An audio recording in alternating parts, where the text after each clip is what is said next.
Throughout history, food has served as subject matter, inspiration, and of course sustenance for artists. Food has also been the art on a number of occasions. On today's Art Cooking, we're exploring the activities of a group of artists working in the 1960s and 70s who believed the stuff of our everyday lives could be art, and that any of us can be artists. Sometimes it involved food. Fluxus began before it was given a name, like this quintessentially Fluxian instruction piece asking us to light a match and watch it until it goes out, was written by Yoko Ono in 1955, firmly before the early 60s when the name was coined and Ono became associated with the movement, or non-movement as its members preferred to call it. The late 1950s saw a bubbling up of alternative art practices in the US and Europe, happenings, experimental music, and dance, and Fluxus flowed out of that, not a style, but an approach. Prompts or event scores like this one, sometimes funny and often utterly unremarkable. But the man who named the group was George Maciunas, or Mr. Fluxus as this book calls him, who emigrated from Lithuania to the US in 1948 and staged the first official Fluxus events in 1961 and 62. We're going to pretend like we were invited to contribute to the New Year's Eve Flux Feast Maciunas organized in New York in 1969. The distribution list is a veritable who's who of Fluxus artists, all asked to participate by contributing either a food or drink of your own invention or to make something up from the list below. First on the list are Flux Eggs, which we're going to give a go. First emptying out some eggshells per his instruction. He probably didn't use this nifty egg topper that's supposed to give us a clean cut and make for some pretty eggshells. Doesn't work perfectly for me, so let's talk about something else. Maciunas was the group's most prominent instigator and evangelist, and he published a Fluxus manifesto in 1963. The name is derived from the Latin fluere, to flow, and Maciunas embraced its association with bodily discharge and scientific processes. He called to purge the world of bourgeois sickness and promote a revolutionary flood and tide in art. He wanted to promote living art, anti-art, promote non-art reality, to be grasped by all peoples, not only critics, dilettantes, and professionals. Maciunas was often the MC at Fluxus events, but it had a relatively diverse roster of members and participants. There was Namjoon Paik, a Korean artist who went on to pretty much found video art. Allison Knowles, whose food work we're going to enact later. The concrete poet Emmett Williams. Of course there's George, and artist, composer, and classical double bassist Benjamin Patterson. There was also Charlotte Moorman, seen here performing a work by Paik. Ben Vautier, here performing a work by George Brecht, also involved with Fluxus. Shigeko Kubota first executed her performance of fixing a paintbrush to her underwear and brushing red paint onto paper at a Fluxus festival in 1965. Lamont Young, and of course Yoko Ono, among a number of others, many of whom were present for the New Year's Eve feast at hand. Speaking of, we're to fill our shells with any of a list of materials, the first of which is plaster. This doesn't seem quite right, so we're gonna go ahead and rename ours after Maciunas' home country and mix it up per the box instructions, or roughly so, pouring it in our first eggshell and letting it dry. Next up is urethane foam, which you can buy or secretly steal a bit from a cushion in your house. After that, liquid white glue. Yeah, this doesn't look right either. There we go. Now would be a good time to mention that Maciunas and others saw the group as being a kind of contemporary expression of Dada. Like Dada, Fluxus rejected the status quo, upsetting norms in their focus on humble, everyday objects, presenting them in unexpected places and in unexpected ways. And last up, some white paint. Other items on his list are ink, water, white gelatin, coffee, bad smell, good smell, dead bug, and the all-important category of etc. So you can really take this in whatever direction you wish. Clearly inedible, but also delightfully confounding. Artists at the time were turning away from the drama and self-seriousness of abstract expressionism. Fluxus had a sense of humor, and as you should be able to tell by now, was not about the individual artist, but about group practice, a more democratic form of art open to anyone who could follow some instructions. Like I too can make Fluxus art happen by following Maciunas' tea variations, also on the New Year's Eve menu, which can be made from boiling wood, or rope, or leather, or wool, or paper. We've found some jute rope that we thought would do well for this, and are going to simply steep it with some boiling water, letting it sit there for a while.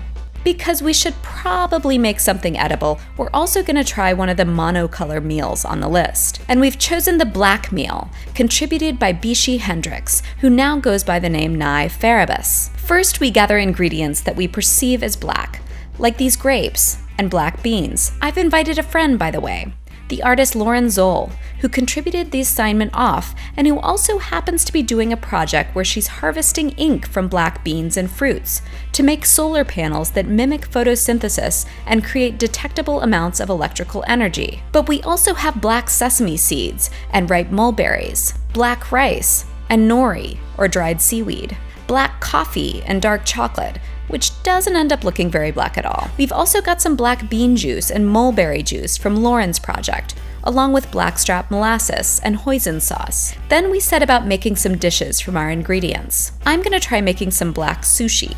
A little rice, some berries, some grapes, a little hoisin sauce, and then I'll do a super amateurish job of wrapping this up. Apologies to any sushi chefs in the audience, but I have my untrained amateur rep to protect. Then we'll dip into our sesame seeds and set aside. While I make some more sushi, Lauren is going to attempt some black bean foam, working from her black bean juice, some mulberries, maybe throw in a little black rice for some starch, a little cream, and we're going to shake it on up in a whipped cream dispenser.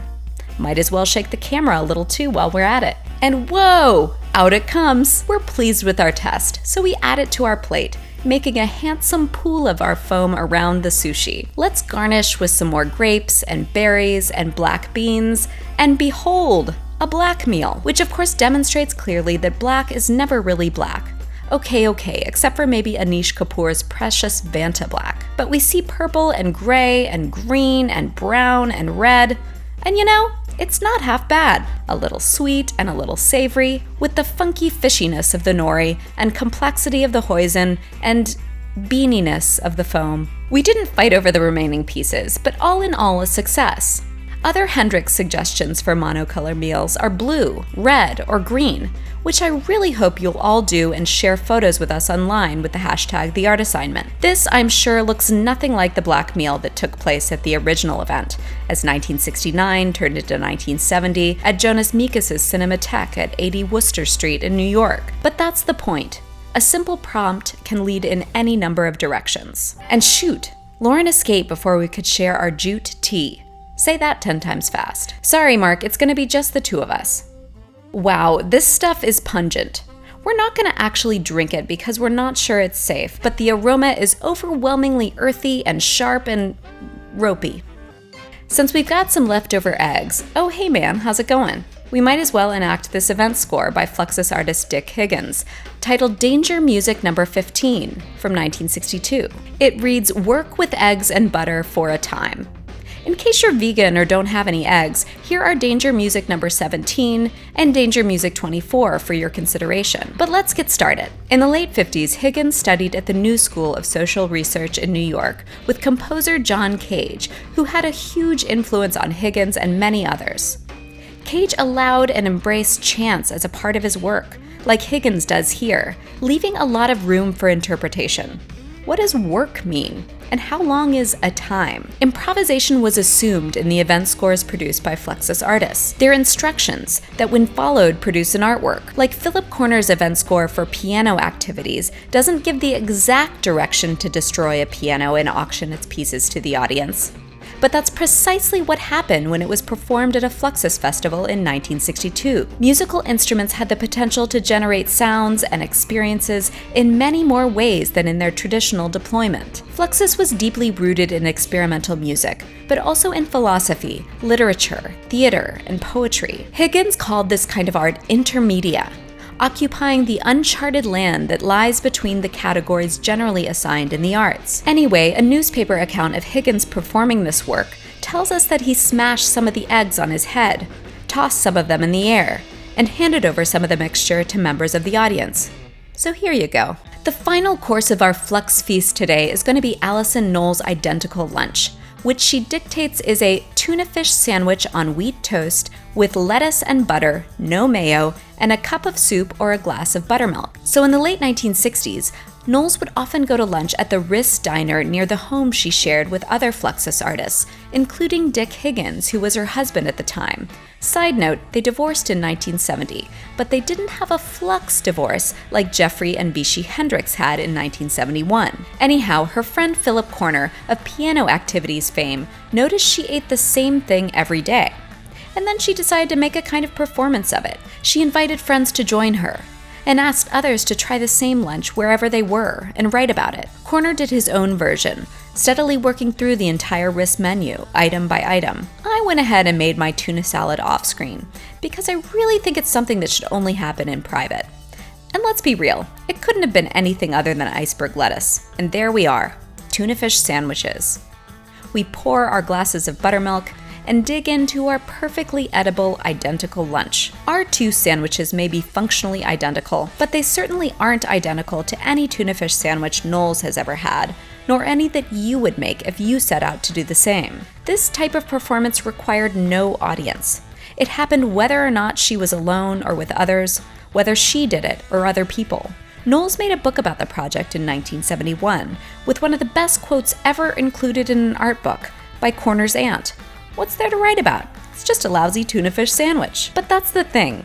This meager sandwich not only demonstrates the impossibility that anything can ever be identical, but also that there's something to be said for the often overlooked activities of our daily lives, the performances we enact and put on each day, whether or not we're aware of them.